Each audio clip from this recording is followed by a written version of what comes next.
So we are just one chapter of Chelsea in America, which is the overarching officially licensed supporters club in the United States. So Chelsea in America was born in Texas, in Austin, and it's grown exponentially in the last decade or so under the tutelage of our fearless leader, Beth Wild, who runs the Austin, Texas Blues. So San Diego Blues is really just one small piece or thread, I would say, of a larger fabric of Chelsea supporters across the country.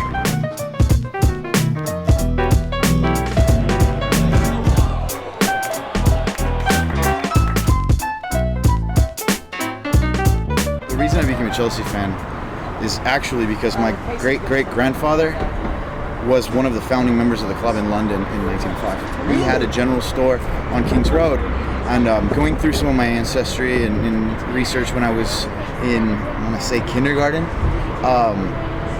that we went through old photos. My mother had just received a bunch of old photos from England and all the family over there, and I found one picture, and it had him in this weird, not doctor looking, but he had a general store with pharmaceuticals and everything else. So he's got this apron down to his ankles, and I looked at it, and I saw the sign he was standing next to, and it said New Association Football Club, and it didn't even have a name yet, and it was right there. And I did some research, and it actually he was one of the locations where they had signups for the founding of Chelsea Football Club.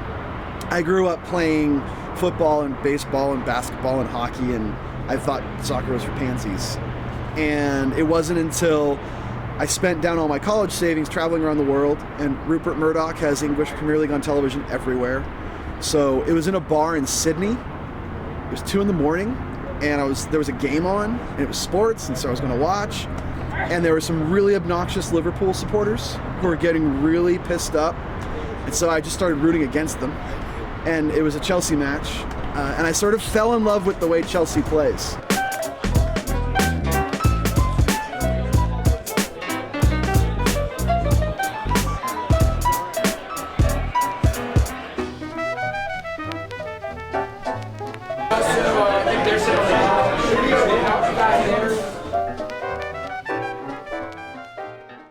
First game I watched was Chelsea-Everton. The second game I watched happened to be Chelsea-Newcastle.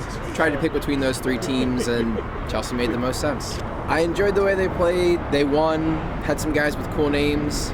For me, the moment that I really became a fan is all good and well when you're like screaming at this team that you have no link to, but the moment they break your heart is, for me, the moment that does it. Losing to Barcelona in the 93rd minute of the Champions League semifinals was kind of what solidified it for me. There's a certain masochism involved in being a Chelsea fan. They were never a great team. There's a certain expectation that the team's going to build you up and let you down. But it's really all about the friendship in the stands, in the Matthew Harding stand, and in the shed end at the bridge. They went up, they went down, they came back up again. As a Padres fan and as a Chargers fan, as a San Diego sports fan, there's a certain part of me that can tap into that bit of masochism and cheering for a team that's had a rough time in the past, but played a brand of football I really liked. And so I fell in love with a team that had a really solid defensive backbone. I fell in love with the way that John Terry just overtakes people, the way Carvalho cuts through offenses and then distributes the ball instantaneously, Makalele, and then later Michael Ballack. I love the notion of a forward who abuses people like Drogba does. And in American sports, I really love like a pitcher's duel. I loved the Super Bowl this year. I loved watching a defense just totally dismantle the prestigious offense. I love shot blocking centers and basketball. I love defense when I watch games. So I fell in love with Mourinho's team.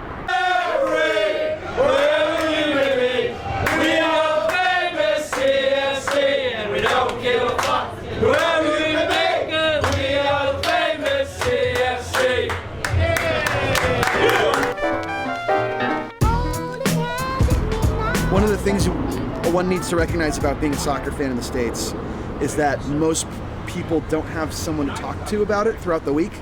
So nobody at work and nobody at school cares. So if you've discovered within you this undying love for for Argentina or for Chelsea or the U.S. men's national team. There's not a lot of ways to scratch that itch throughout the week until you go to the pub and hang out with your people. So having a Facebook group, and for me early on, even before that, the Chelsea in America message boards were a great way for me to become oriented with the club itself and also to be connected with other supporters. I got in the habit while I was traveling this summer to kind of hop on Google and see where the soccer bar was just to watch the Gold Cup.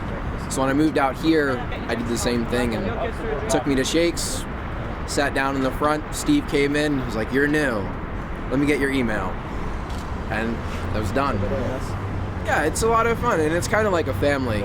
You know, everybody, we all know each other, everyone's very friendly.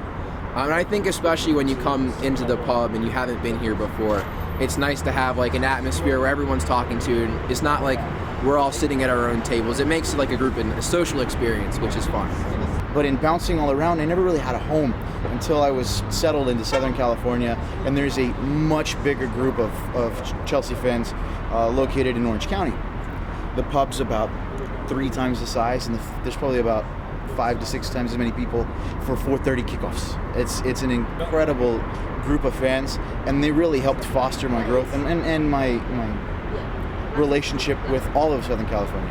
Moving back home, having been raised here, it was natural that I sought out whatever the group was here, and Steve has been an incredible ambassador for not only the club, but for San Diego Blues as well, and he deserves all the plaudits for the success of the San Diego Blues. Absolutely.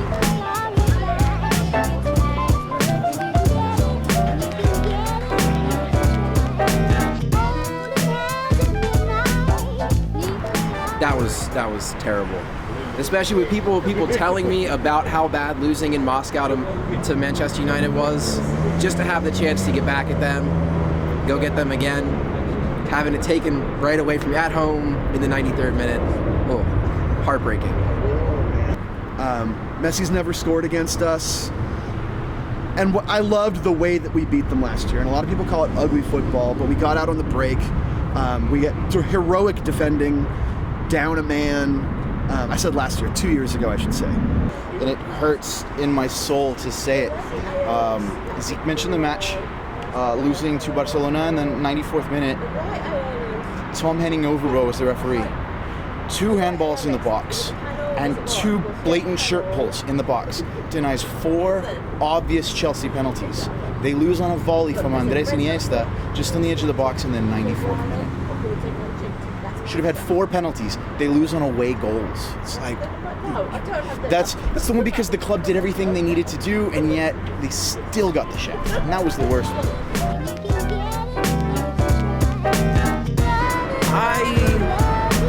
I wouldn't want to give someone a reason to pick a club. I think you got to find your own, and that's kind of the unique thing about following the English game and the European game in this country is no one has any particular, it's not like, you know, I'm from Baltimore, I'm a Ravens fan. We don't have that here.